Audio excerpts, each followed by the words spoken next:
Assalamualaikum warahmatullahi wabarakatuh. Bersama Nani Nurhayati di sini with Dia Channel. Belajar yuk. Nah, teman-teman, before we begin our study, it is better for us to read basmalah together. Bismillahirrahmanirrahim. Hari ini kita bahas tentang integritas. Apa itu integritas? Integritas adalah adanya kesesuaian antara hati, ucapan, dan tindakan dari seseorang. Orang yang mempunyai integritas akan memegang teguh prinsip-prinsip moral dan menolak untuk mengubahnya, walaupun harus menghadapi godaan ataupun situasi dan kondisi yang menyulitkannya. Kebalikannya adalah disintegritas, merupakan suatu keadaan tidak bersatu padu dalam menghilangkan keutuhan atau persatuan yang menyebabkan perpecahan. Secara konsep, integritas ini dapat dibagi menjadi 3 dimensi utama. Yang pertama adalah dimensi kejujuran, yaitu menunjukkan nilai dasar yang berupa kejujuran terdiri dari aspek empati, tidak mudah menuduh orang lain bersalah, dan rendah hati. Dimensi konsistensi, yaitu menunjukkan konsistensi terhadap perbuatannya sesuai apa yang dipikirkannya dan dikatakannya. Kalau dimensi keberanian, yaitu menunjukkan keberanian untuk menyampaikan kebenaran secara terbuka dengan penuh percaya diri. Adapun manfaat integritas, yaitu secara fisik kita akan merasa sehat dan bugar. Secara intelektual, otak kita terlatih berpikir secara alami. Kemudian secara emosional, kita ini menjadi manusia yang termotivasi, mampu menyesuaikan diri terhadap situasi apapun.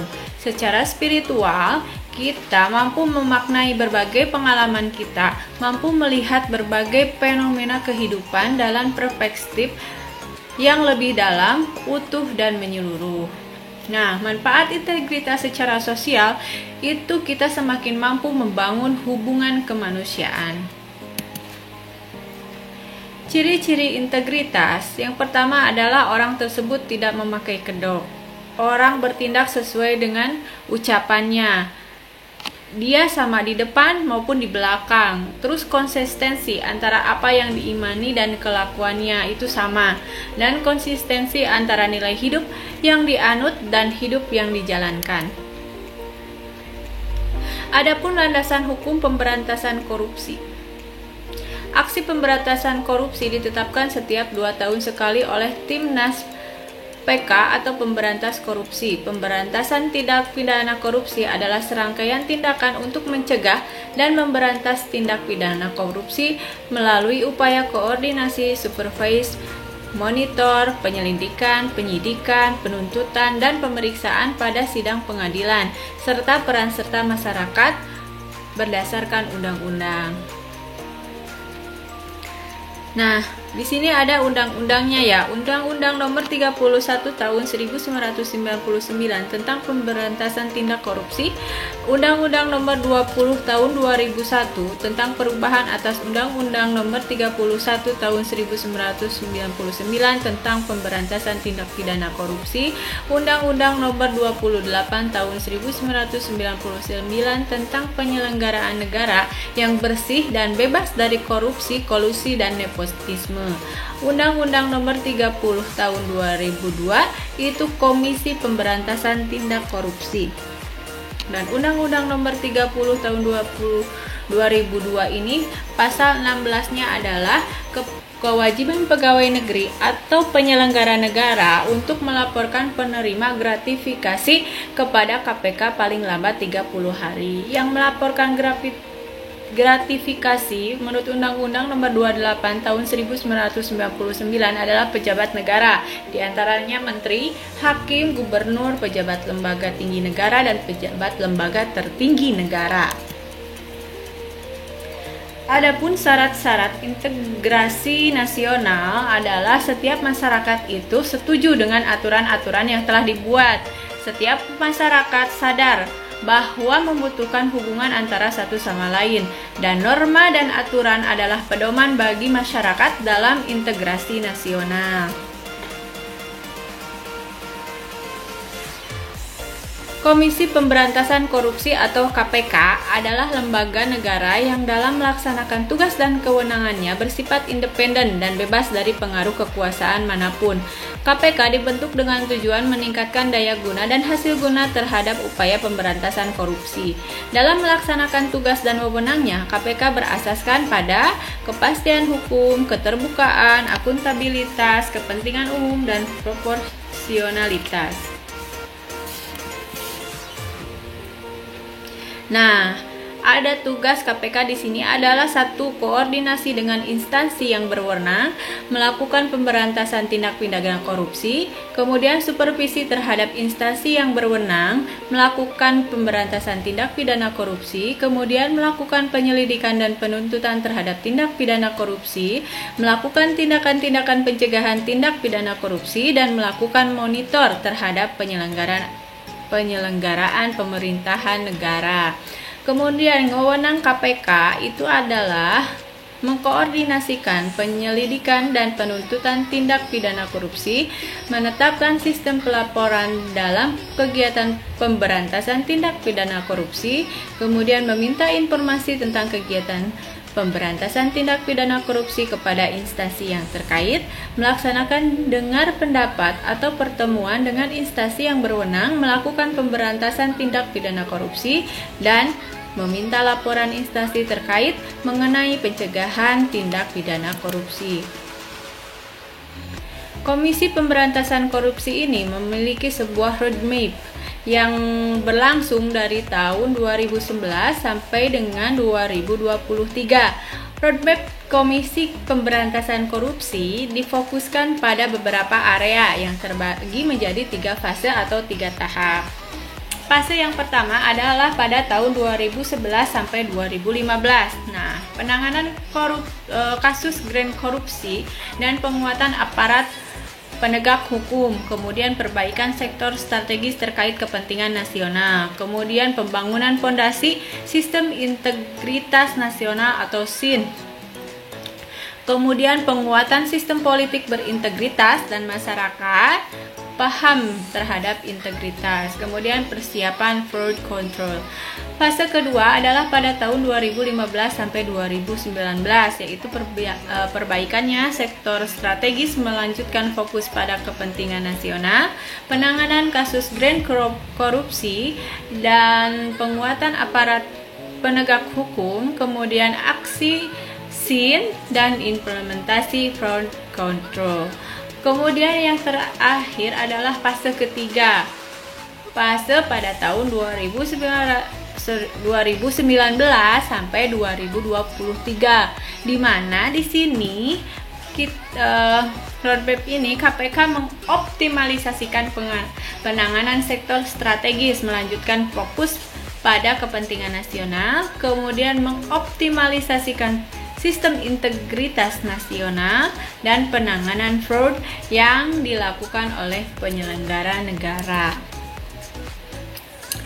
SIN atau Sistem Integritas Nasional adalah sistem yang berlaku secara nasional dalam rangka pemberantasan korupsi secara integrasi yang melibatkan semua pilar penting bangsa. Jika diibaratkan sebuah rumah atau bangunan, SIN ini terdiri dari 3 bagian utama. Di antaranya adalah fondasi. Bagian ini terdiri atas sistem politik, sosial, ekonomi, dan budaya. Kemudian yang kedua adalah pilar atau tiang penyangga. Bagian ini terdiri atas badan atau lembaga legislatif, eksekutif, kehakiman atau peradilan, sektor publik, sektor keuangan, penegak hukum, komisi pemilihan umum, komisi ombudsman, badan audit, organisasi anti korupsi, partai politik, media massa, masyarakat madani, dan dunia usaha. Yang ketiga adalah atap. Bagian ini merupakan hasil akhir yang dicapai berupa integritas nasional.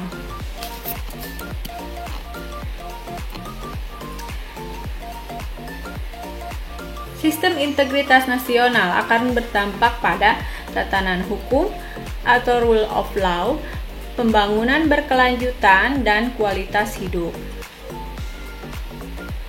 yang mencerminkan tercapainya kesejahteraan rakyat yang menjadi cita-cita berbangsa dan bernegara. Dengan keterlibatan KPK dalam pembangunan integritas nasional, berarti KPK secara langsung berkontribusi nyata dalam menciptakan kesejahteraan rakyat. Nah, agar masing-masing pilar dapat berkontribusi secara positif dalam pembangunan sistem integritas nasional ini, maka semua pilar dalam sistem integritas nasional memperhatikan 3 dimensi, yaitu peran atau kontribusi. Jadi, setiap pilar harus menjalankan aksi secara berintegritas dengan berbasiskan keunggulan masing-masing untuk selanjutnya dikolaborasikan dengan pilar lainnya dalam pembangunan sistem integritas nasional. Yang kedua adalah transparansi dan akuntabilitas.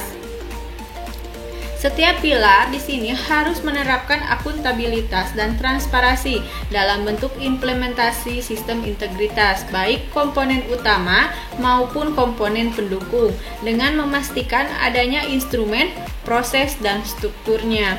Kemudian yang ketiga adalah capacity atau kapasitas. Jadi setiap pilar harus memiliki kapasitas untuk menjalankan kedua hal tersebut, yaitu peran atau kontribusinya dan akuntabilitas dan transparansinya.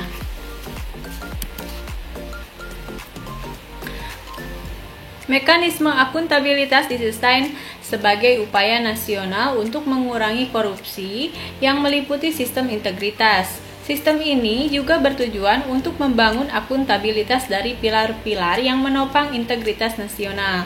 Hal-hal yang harus dipedomani dalam sistem integritas terbagi dalam 2 komponen penting, yaitu komponen utama atau inti dan komponen pendukung atau komplement.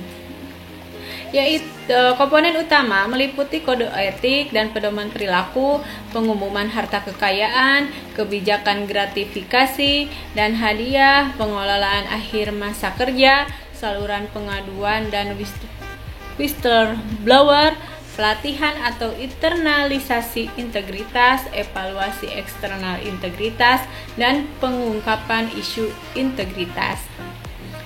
Yang kedua adalah komponen pendukung. Nah, ini terdiri dari kebijakan rekrutmen dan promosi, pengukuran kinerja, sistem dan kebijakan pengembangan sumber daya manusia, dan pengadaan serta kontrak dengan efisiensi. Ada 9 nilai anti korupsi. Yang pertama adalah kejujuran atau jujur, lurus hati, tidak berbohong dan tidak curang, peduli, mengindahkan, memperhatikan atau menghiraukan orang lain.